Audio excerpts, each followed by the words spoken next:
matagutlo, matagadlaw. Adunay mga panghitabo didto sa kauluhan. Panghitabo sa gawa sa atong nasod ug adunay mga panghitabo dinhi sa atong dapit. Mga panghitabo nga mao'y makapaikag sa katawhan nga mabinantayon sa lakat ug dagan sa panahon karon. Itanyag ning istasyon DXSR ang 7 o'clock Breakfast News.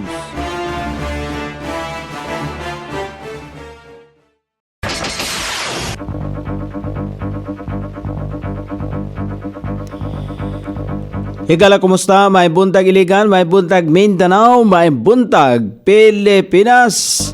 Adlaw Miyerkules karon pitsa 12 ni buwan sa Marso ning tuiga 2025. Sangan sa ato station manager Pastor Robin Sulapas kini ang inyong KSR Kabisaya Nonibi. Ang matod sa hanay sa balita sa alas 7. O karon sa uluhang tudling sa itong mga balita, EIT Thailand mutabang sa iligan paghimo og City Action Plan kalabot sa marine litters. African Swine Fever zoning status sa iligan gi-upgrade na ngadto sa yellow zone.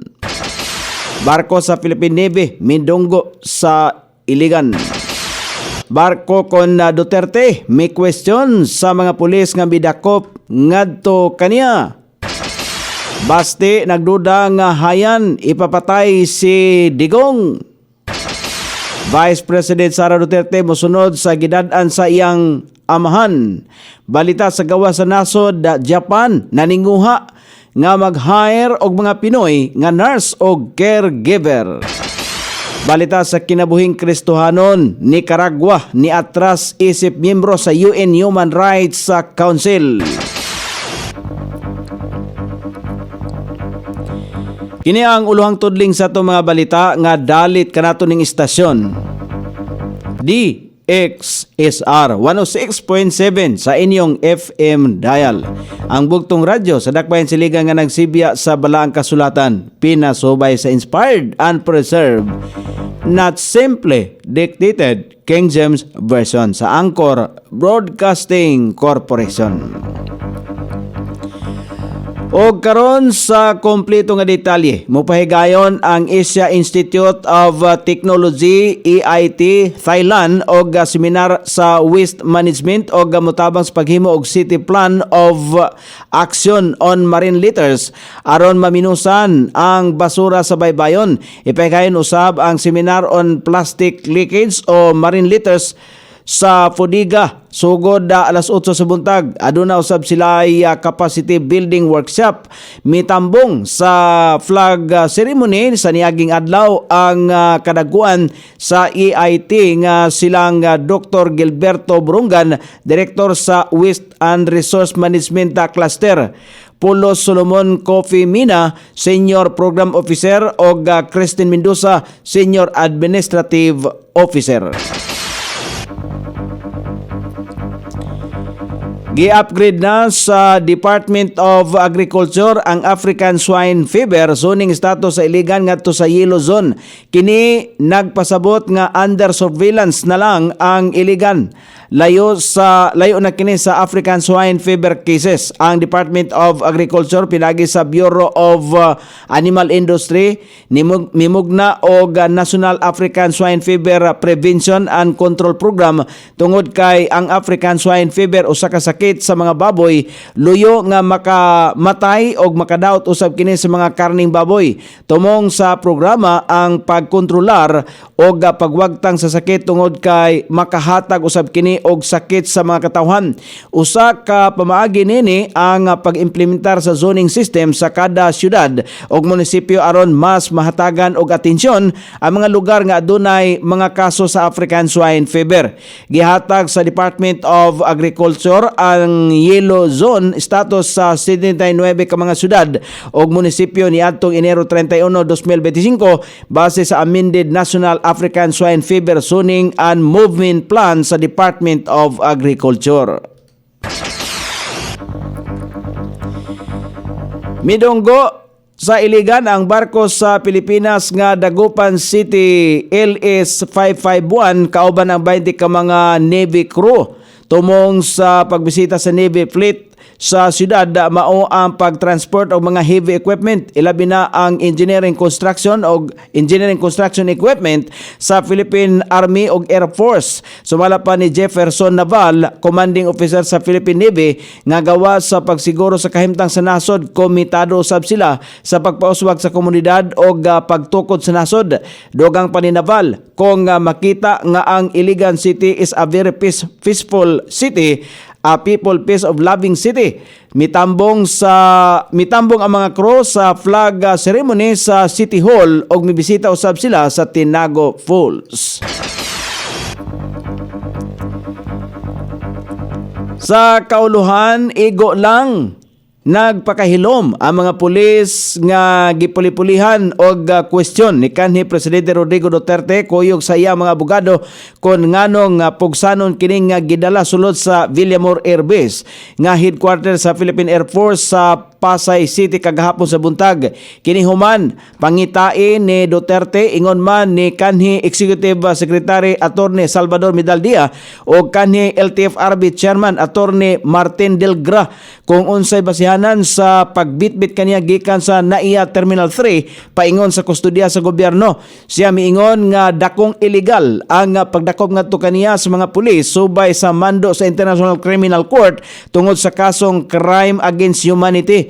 Miingon ang kanhi presidente nga kon itaral kini sa ICC Court, i-question niya ang mga pulis nga midakop kaniya nga wala gani makapakita sa tukmang basihanan sa warrant of arrest.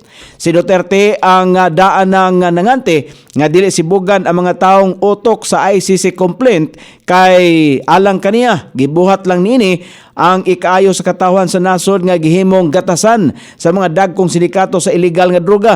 Mahinumduman nga panahon ni Duterte na bulahan usab ang mga pulis kay nahimong dublado ang ilang mga sweldo itandi sa ubang mga trabahante sulod sa gobyerno.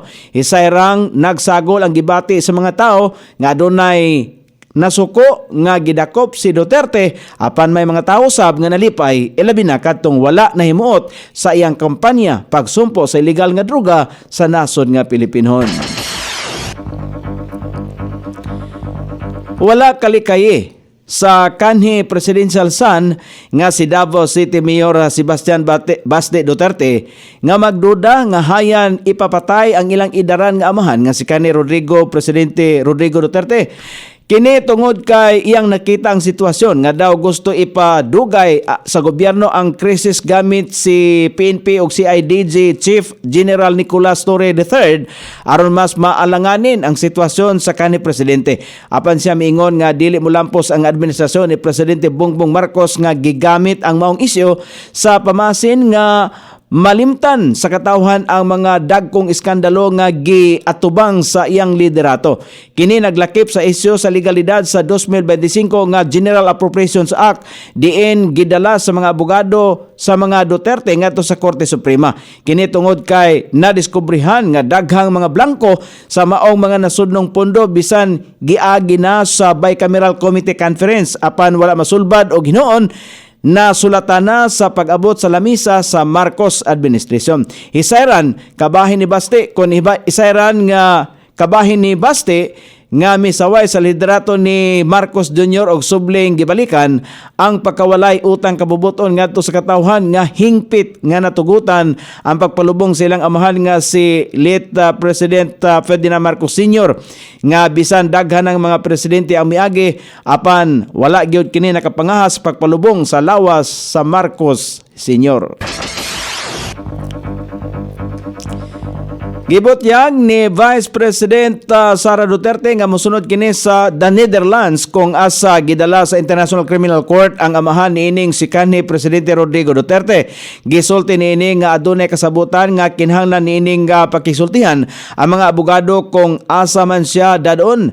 May hinungdanon nga makigistorya sumala pa niya ang mga abogado dito sa The Netherlands kung unsa ang musunod nga pagabuhaton. Gitambagan usab niini ang amahan nga dili modawat sa bisan unsang mga pagkaon o tubig nga idalit ngadto kaniya ni bisan kinsa. Mahinumdumang nga mipahawa ang gisakyan niining eroplano banda alas 11:03 kagabi Martes paingon sa The Netherlands kung asa kuyog nini si kanhi Executive Secretary Salvador Midaldia, personal assistant og usa ka nurse. Nagsugod ang naasong kaso sa dugoong giyera sa droga sa kanhi presidente kung asa libuan ka mga tao ang namatay. O karon sa balita sa gawas sa nasod, gianunsyo sa Embassy of Japan in the Philippines pinagi sa Department of Migrant Workers nga naninguha ang nasod sa Japan nga maka-hire og 50 ka mga nurse og 300 ka mga certified caregivers. Ang naasoy mga posisyon nagkinahanglan nga nigraduar sa nursing degree ang mga Pinoy nga musulay nini. Ang mga andam mga mo-apply isa sa duha ka posisyon kinahanglan nga moagi og Japanese language training o pila ka bulan nga training sa mga tambalanan o caregiving facilities ayha nga opisyal nga makatrabaho. O karon sa balita sa kinabuhing Kristohanon, niatras ang nasod sa Nicaragua isip miyembro sa United Nations sa Human Rights Council human nga gisaway ang pagdumala ni Nicaraguan President Daniel Ortega sa iyang mga katawhan. Mainumduman nga gianunsyo bag-o lang ni Ortega nga ang iyang asawa nga si Rosario Murillo ang mamahimo niyang co-president. Diin adunay gahom ang iyang asawa nga sa lehislatibo o hudikatura sa nasod. Ang naasoing consolidation of power mao ang hinungdan sa pagtago o pagtabon sa ubang mga human rights abuses nga nahitabo sa ilalom sa administrasyong Ortega. Apil sa naasoy nga mga kalapasan sa human rights ang pagpangluto sa mga Kristohanon sa iya ang nasod ilalom sa pagdumala sa magtiayon nga Ortega og Murillo. O karon sa kahimtang sa pagbanabana sa dagan sa panahon, ang easterlies para makaapektar sa nasod nga Pilipinon. Ang kinatibok ang bahin sa nasod Luzon, Visayas ug Mindanao ang makaangkon og maayong dagan sa panahon. Gawas lamang sa Eastern Samar, Batanes, Metro Manila ug ang ubang bahin sa nasod nga makasinati gihapon o madagomon nga kalangitan inubanan sa patak-patak nga mga pagulan ilabi na panahon sa kapunon ug sa sayong taknas kagabion kini epekto sa easterlies. Sukod sa temperatura dinhi sa dakbayan siligan ang kabugnaon na nasa 23 ug ang kainiton mosangko sa 31 degrees sentigrado. Ang adlaw misilang kaganiha sa alas 6 ug mosapo niya sa alas 6 sa sayong takna sa kagabion. Inyong nabate ang kinatibuk ang hanay sa balita sa alas 7 nga dalit kanato ning istasyon DXSR 106.7 sa inyong FM dial. Ang bugtong radyo sa dakbayan siligan nga nagsibya sa balaang kasulatan pinasubay sa inspired and preserved, not simply dictated King James Version sa Anchor Broadcasting Corporation. Sangan sa tigsuat sa atong balitang internasyonal o sa kinabuhing Kristohanon, pidyan sa balitang lokal Coney Island sa ato station manager Pastor Ruben Sulapas. Kini ang inyong ka-isar kabisaya Nonebi. Magpasalamat og moingon, maayong buntag, Iligan. Inyong nabati ang 7 o'clock breakfast news hangtod na usab og mga adlaw sa samang takna o sa samang istasyon. Daghang salamat sa iyong pagpaminaw og maayong buntag.